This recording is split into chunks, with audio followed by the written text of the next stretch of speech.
An airport is such a machine that there's no preconceptions. You don't start thinking about it like the way you think of a museum or a stadium. In an airport, the form, the shape is almost a consequence of the program. So somehow the fascination with the typology really comes from the emergence of this machine that somehow is such a strong element of identity of a place, but at the same time is conditioned by things that are so technical and so specific that always finding the balance between these two things is very interesting to me.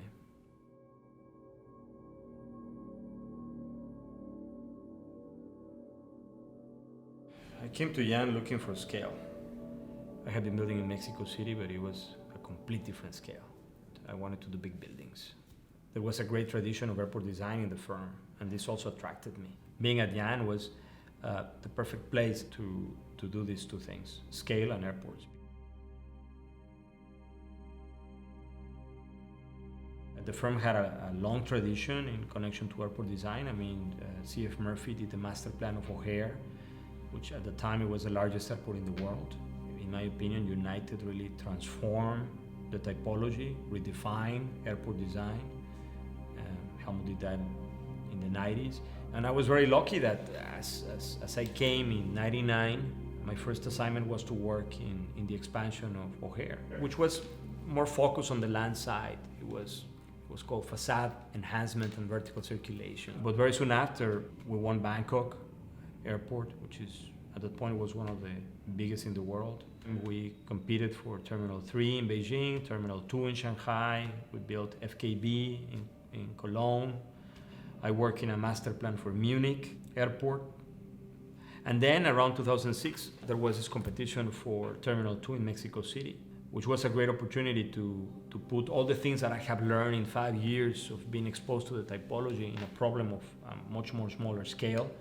It was a great experience because we were able to bring into that context a lot of issues that are connected to our practice that are really part of our DNA, like minimizing energy consumption, building with less, lightweight construction, modularity, prefabrication, great levels of adaptability. So it was an incredible exercise. It was only 18 gates. It was not a big project, but somehow it was the beginning of a great story. When I came in second place for Terminal 2 in Mexico City, I thought, it's okay. This airport is not enough to supply the demand that Mexico City will have one day. And it was true. 2 years later, we were invited to take part of that study.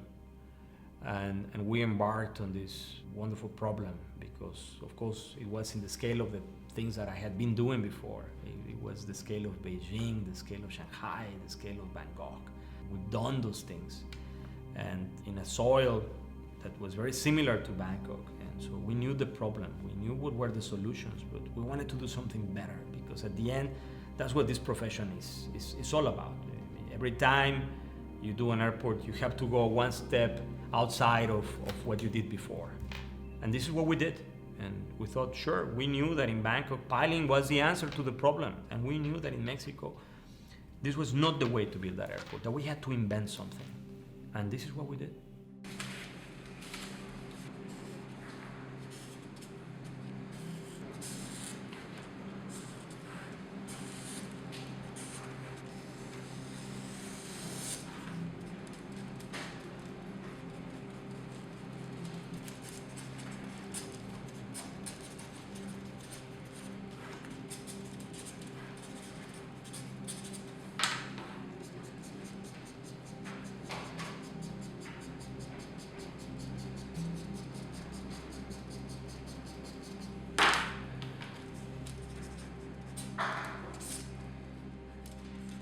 Foundation of this project was inspired in aircraft carriers because basically the soil is the same. This is just water.